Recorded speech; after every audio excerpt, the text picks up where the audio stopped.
Au lendemain de la Seconde Guerre mondiale, l'Allemagne fut divisée en zones d'occupation par les vainqueurs. Les régions occidentales formèrent la République fédérale et la zone sous contrôle soviétique devint la République démocratique allemande. Cette division marqua le début de la guerre froide. Berlin, ancienne capitale du Troisième Reich, enclavée dans la zone sous domination soviétique, fut divisée en deux parties, Berlin-Est et Berlin-Ouest. En 1961, le gouvernement est-allemand dressa un mur entre les deux moitiés de la ville. Le monde occidental s'attacha à éviter l'isolement total de Berlin-Ouest. Le président John Kennedy marqua son engagement en déclarant à Berlin même «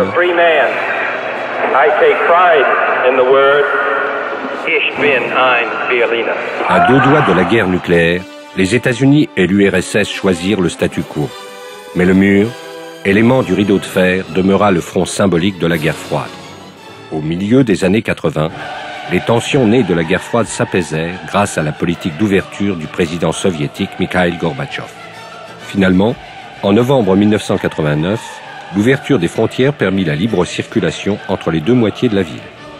Le mur s'effondra bientôt sous les assauts de la population enthousiaste.